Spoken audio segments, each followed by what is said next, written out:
Bonjour à tous et bienvenue dans cette nouvelle vidéo dans laquelle on va parler de DMR et on va parler des appels interruptibles. Est-ce que vous saviez que quand on parle comme ça sur un poste Motorola de ce type-là, ou sur certains postes de la marque qui sont en DMR, il est possible d'interrompre l'appel en appuyant sur le bouton PTT sur un autre poste. Eh bien écoutez, c'est ce qu'on va voir tout de suite. Appel interruptible en DMR, comment ça marche? C'est parti.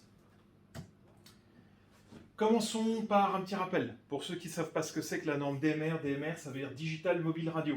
C'est une norme de radiocommunication numérique qui a été définie par l'ETSI, différents standards, j'en ai déjà parlé dans une autre vidéo, je ne vais pas m'étendre là-dessus. Au passage, tiens, on va en profiter. Numérique, là on met un S ou pas? Je me suis posé la question, je vous pose la question, j'en ai mis un, parce que pour moi c'est des radiocommunications qui sont numériques. C'est pas la norme, elle définit des radiocommunications numériques, donc je ne sais pas. Est-ce qu'on met un S ou est-ce qu'on ne met pas d'S? Dites-le moi en commentaire. On va faire un peu d'orthographe, c'est l'occasion de faire un peu de grammaire française et d'être sûr que je sois bien dans les clous sur mes PowerPoint. Je reviens là-dessus. Cette norme, aujourd'hui, elle est très utilisée dans les systèmes qui sont dits PMR, Professional Mobile Radio. Alors, il y a une autre définition, Private Mobile Radio, radio mobile privée ou radio mobile professionnelle. Ça s'écrit PMR dans les deux cas, je ne sais pas lequel il faut employer. Dans tous les cas, vous pouvez dire talkie-walkie. Comment dire, talkie-walkie, c'est quoi? Un talkie-walkie, c'est ça, tout simplement. Alors, les appels interruptibles, qu'est-ce que c'est? Eh bien, comme je vous ai dit, l'appel interruptible, c'est la possibilité, lorsque vous êtes en pleine conversation, de pouvoir interrompre l'appel de quelqu'un. Moi, j'ai un appel d'urgence, et puis il faut que j'appuie, il faut que je parle, il y a déjà une conversation en cours, et bien, la norme DMR prévoit, offre des fonctionnalités qui permettent de le faire sans que l'autre s'en aperçoive, ça va le couper automatiquement. Donc ça coupe toute conversation en cours, c'est très utile, comme je vous ai dit, dans les situations d'urgence, et c'est très facile à mettre en œuvre grâce au TDMA de la norme DMR. On va en parler tout de suite. TDMA, ça veut dire Time Division Multiple Access, ça veut dire l'accès en temps, et l'accès au canal est divisé en temps. Donc chacun a un temps de parole bien défini, je vous montre ça tout de suite. Commençons par un petit rappel sur cette norme DMR. Le fameux TDMA double slot. Pourquoi double slot? Puisqu'en fait, on va pouvoir être à deux à parler en même temps sur un canal DMR, sur une seule et même fréquence. Et donc TDMA, Time Division Multiple Access, ça veut dire qu'on divise les accès au système dans le temps. Et double slot, parce que chacun a un slot. Slot 1, slot 2. Et on va pouvoir parler. En fait, qu'est-ce qui se passe quand on regarde? La norme DMR, quand un poste parle, eh ben en fait, il n'utilise que 30 millisecondes du temps. Il parle pendant 30 millisecondes, il se tait pendant 30 millisecondes, ce qui permet à un autre de parler. Ensuite, il reparle à nouveau pendant 30 millisecondes, il se tait à nouveau pendant 30 millisecondes.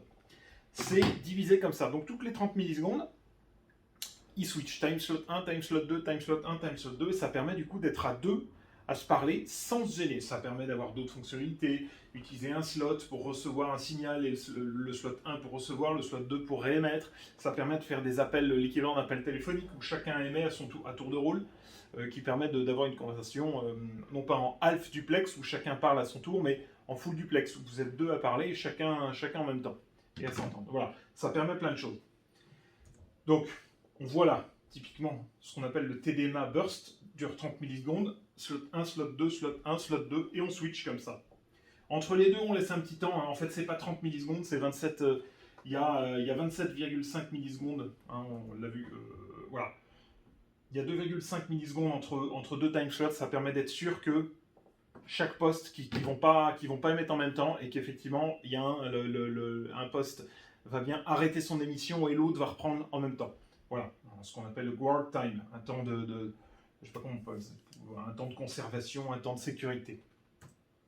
Voilà, ça marche comme ça. Alors c'est basé là-dessus, le DMR, c'est intrinsèque du TDMA. Maintenant, les appels interruptibles, comment ça marche? Alors, j'ai vu deux choses. J'ai vu la norme qui en parlait, et j'ai vu Motorola qui faisait d'une autre manière. Donc je me suis dit, du coup, je vais vous expliquer d'après la norme comment ça marche, et ensuite, en pratique, je vous fais une petite démo juste après, comment ça fonctionne également, sachant que le fonctionnement est différent. D'après la norme DMR, ça c'est surtout valable sur des canaux simplex, c'est également valable sur quand il n'y a qu'un seul slot qui est utilisé, pas les deux, ou alors sur des canaux trunk. Il va se passer que vous avez un poste qui va émettre, là vous voyez, il y a un poste qui émet en TX1. Le numéro 1 il est en haut, le numéro 2 il est en bas. Et en fait, ce qui va se passer, c'est que pour qu'un poste, il y a déjà un poste qui est en train de prendre la parole, on voit qu'il y a de la voix sur un slot, au hasard le slot 1 par exemple, donc toutes les 30 millisecondes, enfin toutes les 60 millisecondes, puisque ça fait 30, ça fait 30, donc toutes les 60 millisecondes, il y a un slot de voix qui est en train de... Il y en a un qui est en train de parler. Celui-là, par exemple. Et celui-là veut prendre la parole. Et bien, qu'est-ce qui va se passer? Il va profiter un moment donné entre deux slots. Il y a le time slot 2 qui n'est pas utilisé. Il va se mettre à émettre. Au milieu des trames, il y a ce qu'on appelle la synchro. La synchro, ça permet de dire, il y a une trame voix, il y a une trame data, c'est envoyé par relais, c'est envoyé par un poste, c'est du simplex, c'est du duplex, etc., etc. Donc c'est défini dans la norme. Il y a 48 bits là où il va envoyer un message spécifique en disant « Attention, je veux parler, je veux t'interrompre ». Donc là, vous avez le 1 qui est en train de parler. Il va recevoir, au moment où il se tait, il va recevoir ce fameux un pattern spécial, donc une donnée particulière qui contient qui lui dit attention, je veux prendre la parole. Et tout de suite, il va se taire. Et il va laisser la parole à l'autre. Donc ça va couper immédiatement. Et ça va permettre de faire en sorte que l'autre puisse prendre la parole. Et donc l'autre va continuer du coup sur le slot 1. Ça, c'est la norme qui le dit. La norme dit, on prend un des time slots qui n'est pas utilisé et on fait en sorte que quand on veut parler dessus, on a un temps qui est réservé. Au moment où le poste qui est en conversation n'émet pas, on va émettre sur ce temps-là, et puis ça va permettre d'indiquer à l'autre qui est en écoute à ce moment-là de se taire, de lui dire tais-toi, n'émets plus quand viendra ton tour, puisque j'ai un appel prioritaire à transmettre. Voilà. Donc l'autre, quand il reçoit ça, le premier là, qui était en train d'émettre là et là, il va recevoir ce truc-là et il va dire, il va se taire. Tout simplement. Il va se taire, il va dire stop, on arrête là. Donc ça, c'est la théorie. Je ne vous cache pas que j'ai épluché la norme, j'ai essayé vraiment de comprendre, ça n'a pas été hyper simple à dénicher, donc pour moi c'est ce qu'on appelle une méthode qui s'appelle le RC, le Reverse Channel. C'est défini dans la norme, encore une fois, si vous voulez vous la farcir, c'est un peu indigeste. Pour moi, c'est comme ça que ça fonctionne. Alors, en trunk, c'est pas tout à fait comme ça. En trunk, en fait, on va indiquer ça sur la voix balise. Et la voix balise va aller indiquer à l'autre poste qui est en train de parler sur son canal voix de se taire. Va lui dire tais-toi, il y a quelqu'un qui veut prendre la parole. Donc ça met un peu plus de temps.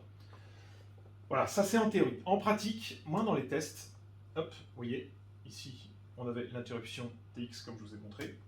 En pratique, suite à mes tests, ça je l'ai déterminé expérimentalement, je me suis aperçu que un poste, quand il émet et qu'on a coché la case TXI, ça veut dire autoriser les interruptions, il va laisser des blancs de temps en temps.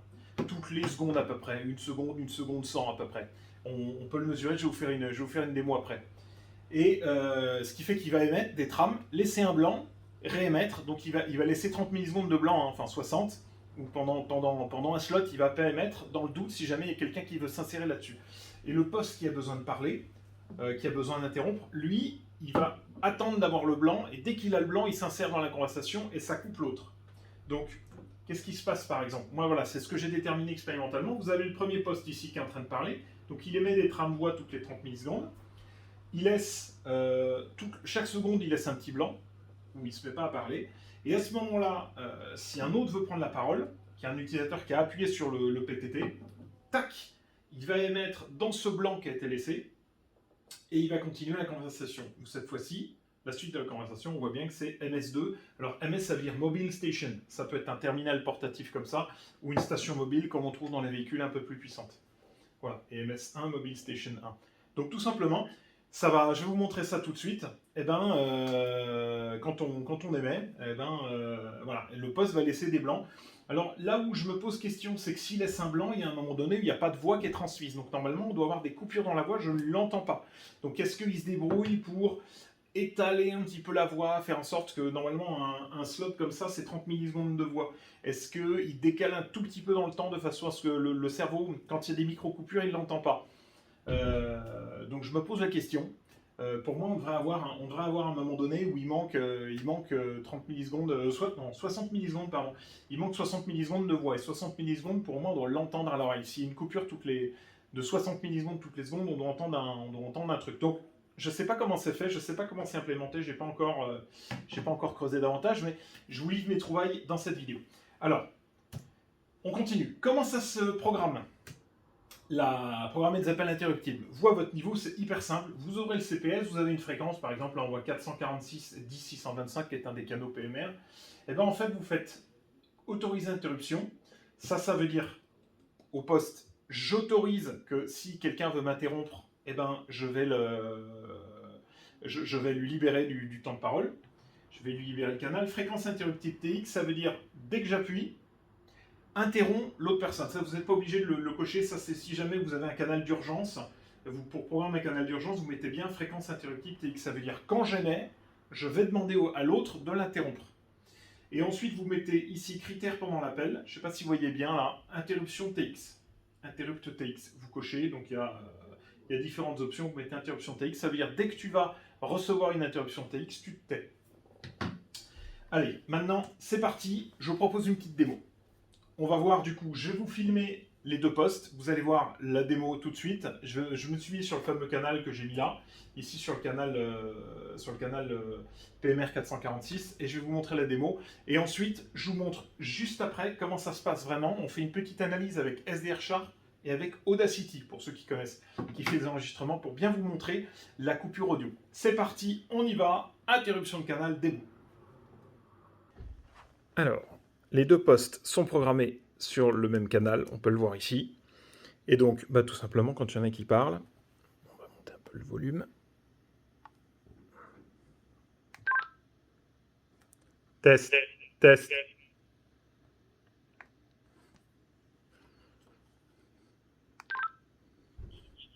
Un, deux, trois, test. Donc ça fonctionne, ils sont sur le même canal. Et alors, comment marche une interruption? Comme ça. Il y en a un qui va se mettre à parler à l'autre, et l'autre va interrompre. Tac, call interrupted. 1, 2, 3. Et le premier que j'ai programmé peut également réinterrompre le second, comme ceci.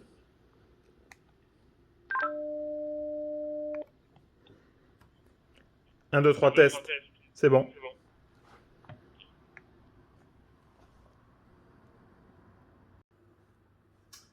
Voilà, la démonstration est terminée. J'espère que ça vous a plu.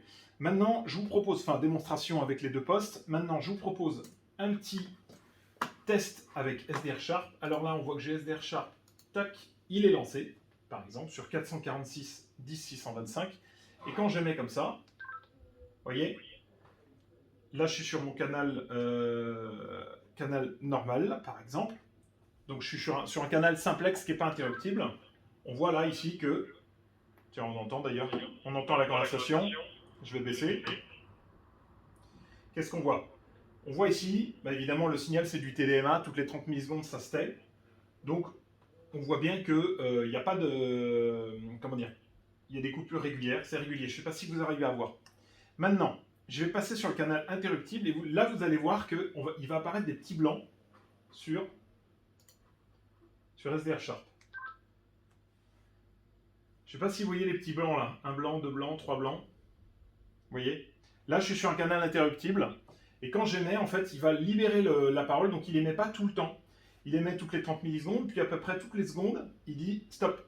Il se coupe pendant un slot. Il réémet ensuite. Et c'est ce qui permet de, quand il y a un appel qui veut parler. Là, je suis en train de parler. Ah oui, non, je ne suis pas interruptible, pardon. Tac. C'est bon. Tac, et voilà. J'ai interrompu le truc. Et là, on peut parler. Et là, je peux réinterrompre. Oui, c'est bon. Et là, je ne sais pas si vous voyez, on voit les blancs. Et en fait, quand un poste va demander à prendre la priorité, il va s'insérer dans un de ces petits blancs. Maintenant, je vous propose de mettre en évidence les blancs. Hop, alors, que je réduise. J'ai lancé Audacity. Pour ceux qui ne connaissent pas Audacity, Audacity est un logiciel qui permet de faire des enregistrements de son. Donc là, j'ai la sortie Virtual Cable qui rentre directement dans Audacity. Et je vais vous proposer un petit enregistrement pour bien comprendre. Je vais enregistrer d'abord le canal 1, mon canal non interruptible. Vous allez voir que... Alors, je cherche ma souris. Donc là, on voit les slots. Et j'émets. Hop, je lâche. On a assez d'enregistrement. Donc si on zoome, je ne sais pas si vous voyez là, ici par exemple, on a des, en fait, on a des slots durée, c'est marqué là, 64 millisecondes. Alors pas tout à fait, en fait c'est 60. Hop. Entre deux slots, on a on a une durée totale de 60 millisecondes. Je ne sais pas si vous arrivez à lire ici, c'est tout petit, mais c'est pas grave. Donc ce qu'on voit, c'est que là, on a bien des slots qui sont réguliers. Hein. Donc 30 millisecondes où il émet, 30 millisecondes où il se tait, 30 millisecondes où il émet, en continu. Ça, c'est un canal qui n'est pas interruptible. Vous voyez? Et donc ça, on a tout, pendant toute la durée de la transmission. 30 millisecondes j'émets, 30 millisecondes je me tais. C'est le principe chacun son slot, quoi. Il a son slot. Maintenant, je vais rajouter un canal ici. Add stéréo track ici. On va le mettre sur le bon format 16 bits et ensuite auto de 48 kg. Voilà. Et là, cette fois-ci, je bascule sur un canal interruptible. Et vous allez voir qu'il y a des silences qui vont apparaître. Hop.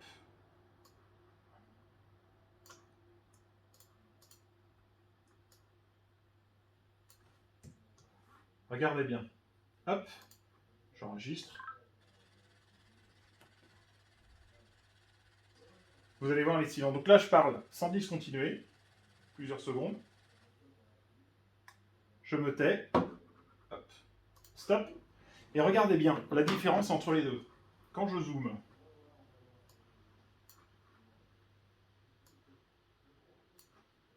hop. Quand je zoome, celui du haut qui était un canal qui n'était pas interruptible, on a des émissions toutes les 30 millisecondes. Et celui du bas, ce qu'on va s'apercevoir, c'est que là, ici, on a des blancs régulièrement, toutes les 1 seconde à peu près. Si on mesure le temps de parole, la période totale, on est sur 1,077. Allez, 1 seconde 100, c'est pas exact. Des fois, c'est pas toujours le même nombre de slots. Et regardez, en fait là, ce que je voulais vous mettre en évidence, vous pouvez très bien faire le test de votre côté, hein, si vous avez Audacity et SDR Sharp. Eh bien, c'est tout simplement que entre un canal qui n'est pas interruptible, il émet en continu, et un canal qui est interruptible où on a coché la case TX interrupt, enfin autoriser interruption TX, eh bien, il va libérer du temps de parole, là, ici, toutes les secondes à peu près, où il va se taire pendant l'équivalent d'un slot, pendant 60 millisecondes, où il va attendre, il va dire est-ce que quelqu'un prend la parole, si personne prend la parole, il s'engouffre là-dedans.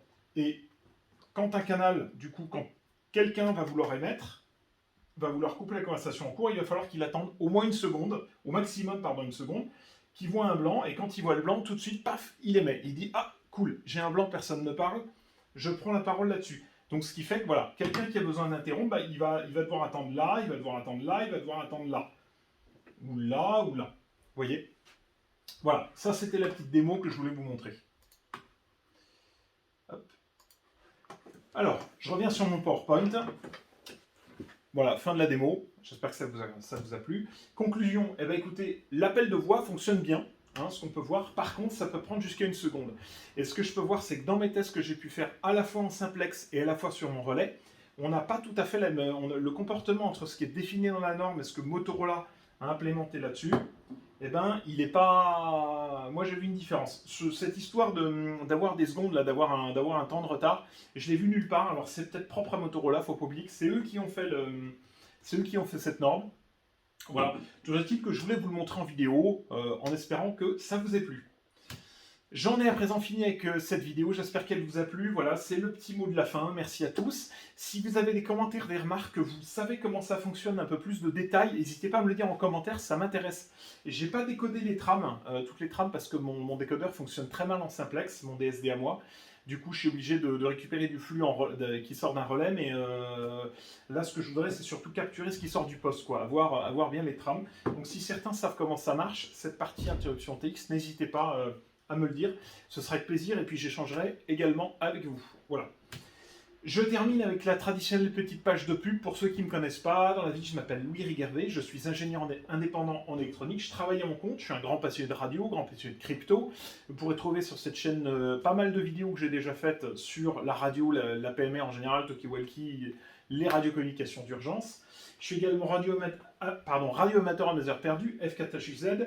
Et si vous voulez en savoir un petit peu plus sur ce que je fais, j'ai monté un site internet, ingenichup.fr, ingenichup étant le nom de ma société, puisque je travaille à mon compte. Si certains sont intéressés par de la prestation informatique, de la prestation technique, ils ont des questions, un réseau à mettre sur pied, une question très technique sur un matériel, un choix de matériel à faire, une sécurité à mettre en place et qui veulent savoir de quoi il s'agit, n'hésitez pas à venir m'aborder, surtout par LinkedIn. Je privilégie LinkedIn parce que sur ce genre de sujet, je préfère répondre aux professionnels. Donc n'hésitez pas à venir m'aborder, on en discutera. Ce sera avec plaisir. Je propose également, d'ailleurs, si vous le souhaitez, de la prestation de service pour du conseil, pour l'installation, pour du choix de matériel, du choix de crypto, des différents comparatifs adaptés à vos besoins. Voilà, page de pub terminée. Je vous remercie à tous d'avoir suivi cette vidéo jusqu'au bout. J'espère qu'elle vous a plu et je vous dis à très vite pour de nouvelles aventures dans de nouvelles vidéos, toujours sur de la crypto. Merci à tous. Ciao.